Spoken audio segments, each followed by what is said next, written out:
So you probably have goals, right? Things you're trying to achieve, maybe a life you're trying to build. Absolutely. Everyone does. And you've likely bumped into this idea of manifestation, focusing your thoughts, your energy, trying to make things happen. It's definitely out there. Very popular idea.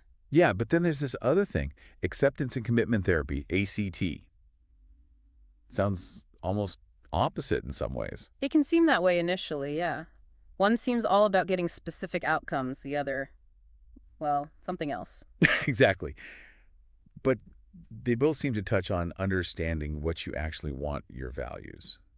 Though maybe how you get there is different. That's a great way to put it. They diverge quite a bit in the how. So today, we're diving deep into that. We're looking at how ACT, which is science-backed, right? Yes, grounded in research, focuses on psychological flexibility. Right. How that approach can maybe give us a more, I don't know, grounded way to live intentionally. We've got some interesting source material guiding us. Our mission, basically, is to see where manifestation and ACT connect, where they, clash. And pull out practical stuff, things you can actually use. Exactly. How to aim for a meaningful life without getting sort of trapped in needing everything to be positive all the time. We're fixated only on the end result. It's a really important distinction because manifestation, it often promises this feeling of control, doesn't it? Yeah, like your mindset directly shapes your reality. And that taps into a really deep desire we all have for positive change, for agency in our lives. It can feel a bit brittle sometimes. Like what happens when things aren't positive? Precisely. That constant positivity can feel, well, unrealistic sometimes, out of sync with life's messiness. So that's where ACT comes in. That's where it offers a different perspective. ACT isn't about pretending difficult thoughts and feelings don't exist or trying to zap them away. Okay. It's more about accepting they're part of the human package, making space for them. But you don't just sit there feeling bad, right? No. While you're making space for that internal stuff, you're also committing to actions. Actions aligned with what truly matters to you, your values. Ah, okay. So it builds this psychological flexibility, you called it. Exactly, the ability to be present, here and now, to be open to your experiences, the good and the bad. And still move towards what's important. And still take action based on your values, even when those difficult thoughts or feelings show up, even when it's tough inside. Okay, let's dig into that. When our sources talk about manifestation, what are we actually talking about, the key bits? Well, typically it boils down to a few core practices. Focused attention is one really concentrating on what you desire. Like laser focus. Kind of. Right. Then there's positive visualization, vividly imagining your goal as already achieved, feeling the feelings of having it. Right, getting into that state. And often affirmations, repeating positive statements about yourself or your desired reality. I am wealthy, I am successful. And the underlying belief is? The core idea, often linked to the law of attraction, is that by directing your thoughts and energy this way, you actually draw those outcomes towards you. Your mind influences reality. Okay, it's a powerful idea. You can see the appeal. Definitely. But our sources also mention, the scientific side is a bit cautious. Right. There's limited direct evidence that thinking alone changes external events in that direct cause and effect way. So flipping to the other side then, ACT, what's its foundation? ACT was developed by Stephen Hayes and his colleagues, and its main goal really is boosting that psychological flexibility we mentioned. Okay, flexibility. How does that work? It means being able to handle the full spectrum of human thoughts and emotions, the anxiety, the doubt, the joy, the excitement, without getting completely derailed or swept away by them. So you don't get stuck. You don't get stuck. You don't let those internal experiences dictate your life entirely. You can still choose to act in ways that are meaningful, that line up with your core values. And it has roots in something about language. Yeah. Relational frame theory, RFT. It's basically a theory about how humans learn to relate concepts and how language shapes our experience. It helps understand how the stories we tell ourselves, our internal narratives, can sometimes trap us or, alternatively, help us move forward. Interesting. So the aim isn't just feel better. Not solely, no. It's not just about symptom reduction, though that often happens. The bigger goal is helping you build a rich, full, vital life, even with the inevitable pain and challenges that life throws your way. It's about living meaningfully, regardless of what's happening inside your head. Okay, so one looks like it's about changing the outside world with your mind. Mm-hmm.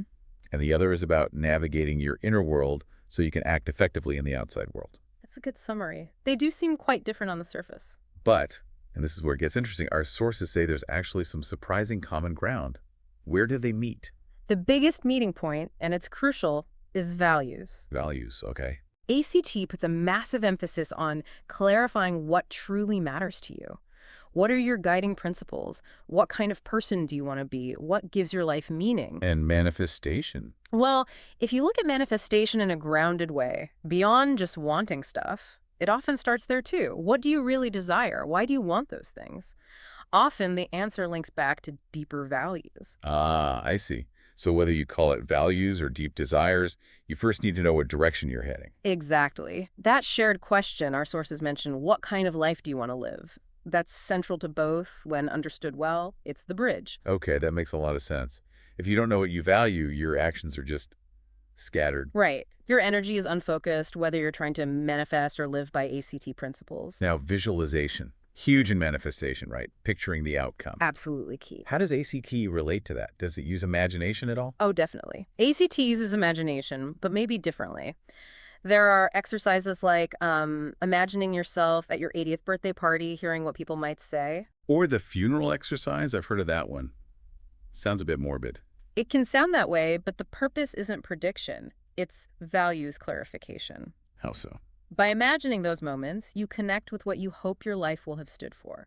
What really matters in the grand scheme? What impact do you want to have? It makes your values feel more real, more tangible now. So it's like using the future to inform the present. Exactly. It helps set your compass direction. But here's the key difference our sources highlight.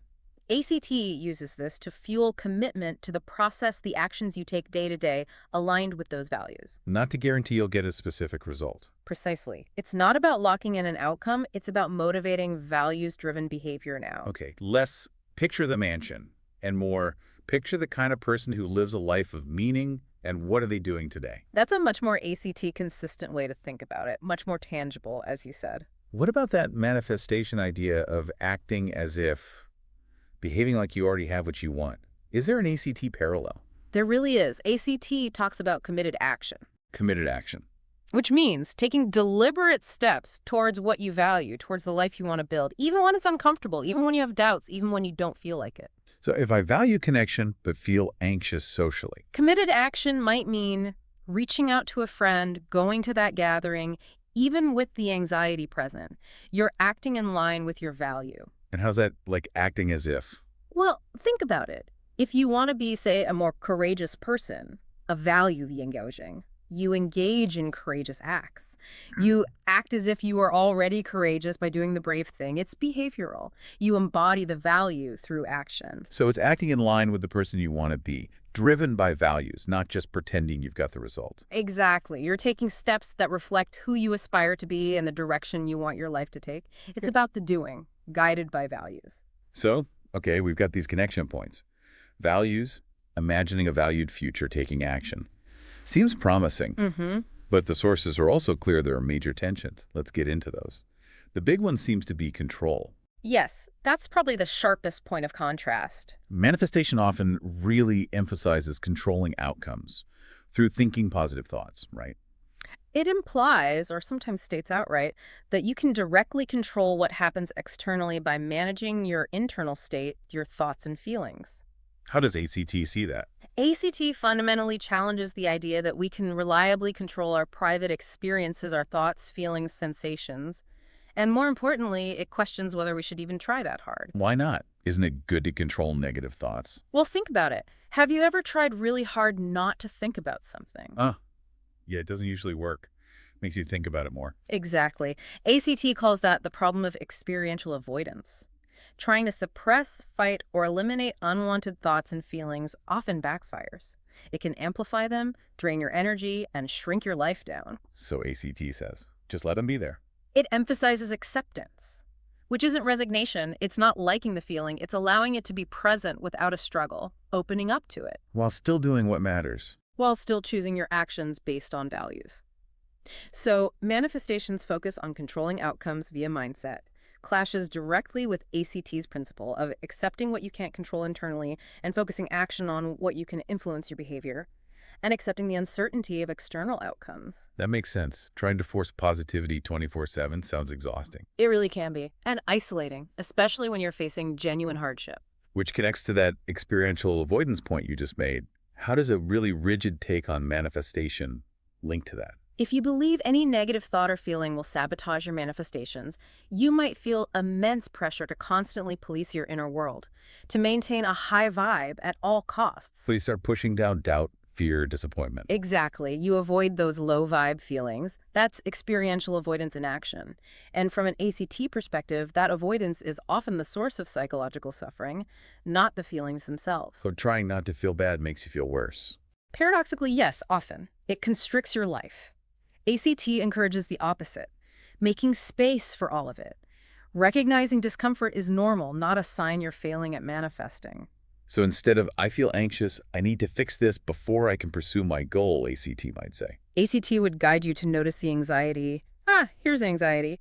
Make some space for it, maybe breathe into it, and then ask, okay, given my values, what action is important right now? You bring the feeling along for the ride rather than needing it gone first. You defang it, kind of?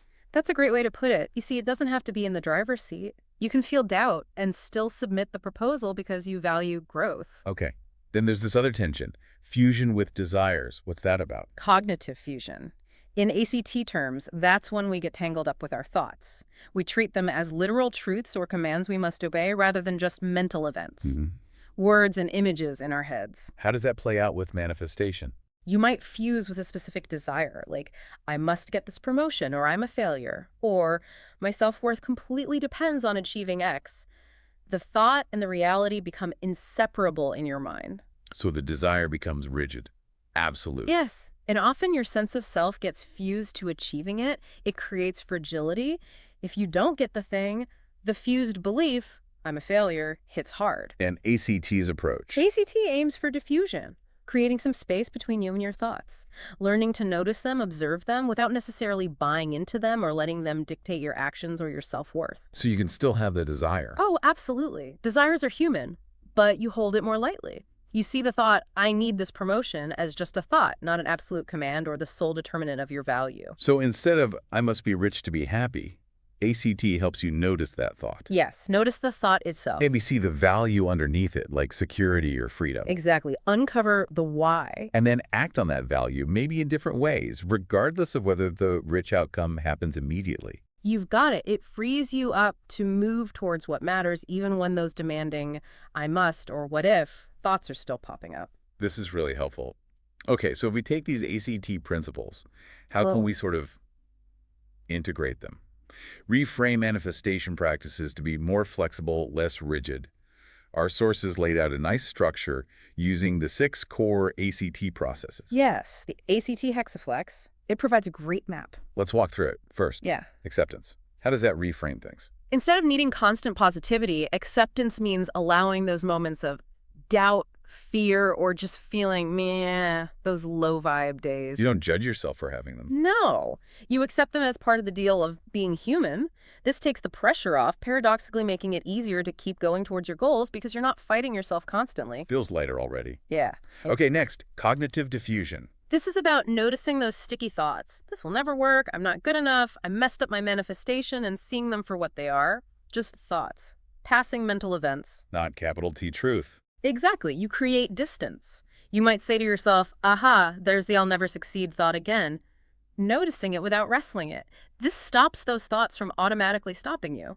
So you can have the thought, see it, and still take the action. Precisely. Makes sense. Third, contact with the present moment. Manifestation often feels very future-focused. It does. ACT brings the focus back here now because ultimately any action towards any goal happens in the present. You can only act now. Right. By being more engaged with what you're doing right now, appreciating the process, the journey itself becomes more vital. You're pursuing goals from the present, not just waiting for a future outcome to feel alive. Nice. Fourth, self as context. This one sounds a bit abstract. It can be tricky. Think of it as the observing self, the part of you that notices your thoughts, feelings, sensations changing, but doesn't change itself, like the sky observing the weather passing through. In this context, it helps you see that dreaming mind, or the part of you setting intentions as part of you, but not the whole you. You are bigger than your desires or your thoughts about them. It gives perspective. So you don't get totally lost in the dream. You can hold it as part of your experience without it defining your entire being. Got it. Fifth, and we talked about this, values. Yes. Here, desires become clues. Instead of just latching onto the surface desire, say, wanting a fancy car, you dig deeper. Why do I want that? What value does it represent? Maybe freedom, or status, or security. Exactly. Once you identify the underlying value, like freedom, you can find many ways to act in alignment with freedom, ways that are available now, rather than pinning all your hopes on the specific outcome, the car. It makes the path richer and more robust. That's a powerful shift. Okay, finally, committed action. This is where the rubber meets the road. It's taking those concrete steps, day in, day out, that move you in your valued direction, even small steps. And it connects back to acting as if. It reframes it. It becomes less about pretending to attract something and more about embodying your values through your actions. You act like the person you want to be, living the life you value. As you move forward, it's driven by your why. So, pulling it all together, ACT helps make intentional living. Yeah. Well, less about magic and more about mindful, values-driven action, while being kinder to yourself about the messy reality of being human. That's a fantastic summary. It maintains the motivation, the forward movement, but grounds it in psychological flexibility and self-compassion. Now let's talk evidence. Our sources were pretty clear, not much direct scientific proof for manifestation in the cosmic ordering sense. Right. The idea that thoughts directly manipulate external reality lacks empirical support in that way. But what about ACT? ACT, on the other hand, has a very strong research base.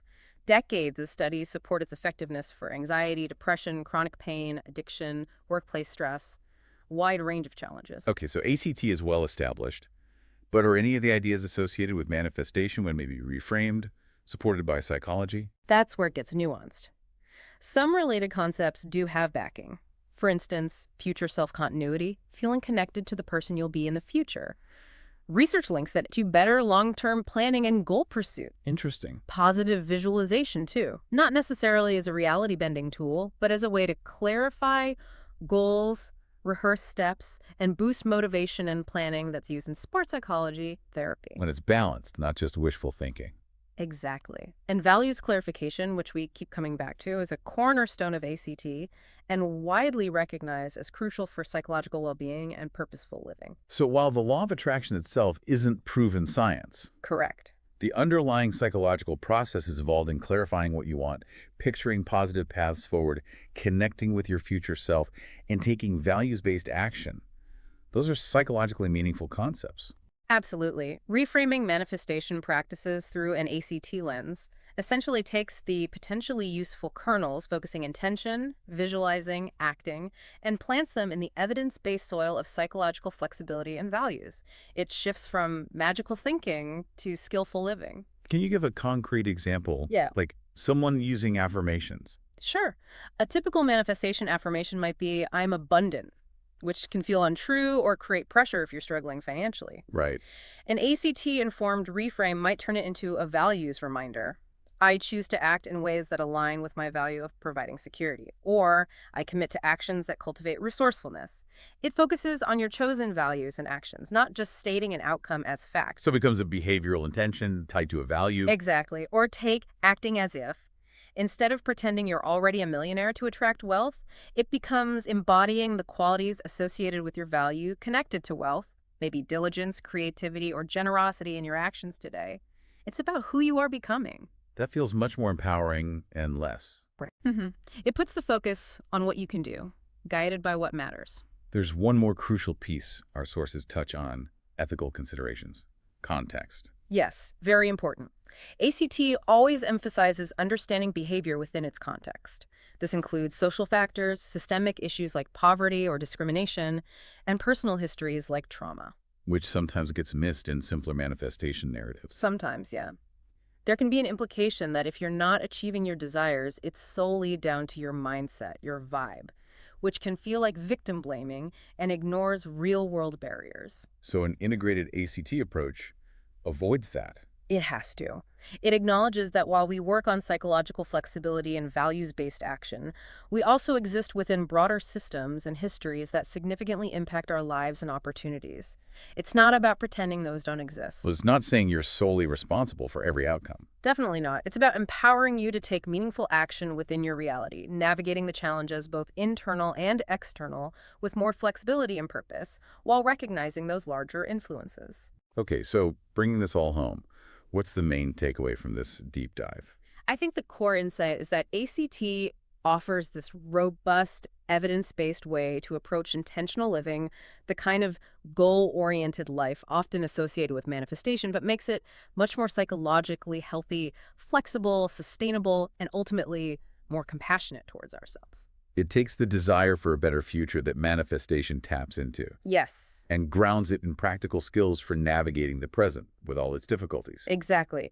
By weaving in principles like acceptance, diffusion, values, and committed action, you shift from potentially rigid, outcome-obsessed striving. To a more balanced, process-oriented way of pursuing what genuinely matters to you. It equips you with tools not to control life, because ACT doesn't promise that, Right, no guarantees. but to engage with life fully, understand your values deeply, and act with courage and purpose, even when things are uncertain or uncomfortable.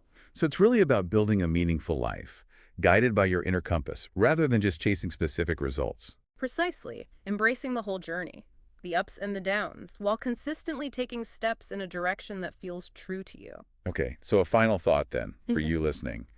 Consider this. What might change if you shifted your focus, moved away from trying solely to control specific outcomes? And lean more into embracing a process driven by your deeply held values. Think about your own goals, your aspirations. How much focus is on the end point versus the journey, the person you're being along the way? Could looking at those aspirations through this lens of acceptance, allowing the difficulties and committed action, taking values-based steps, regardless, unlock something different? Maybe a path that feels more fulfilling, more sustainable, more you, whatever the future might actually bring, something to reflect on.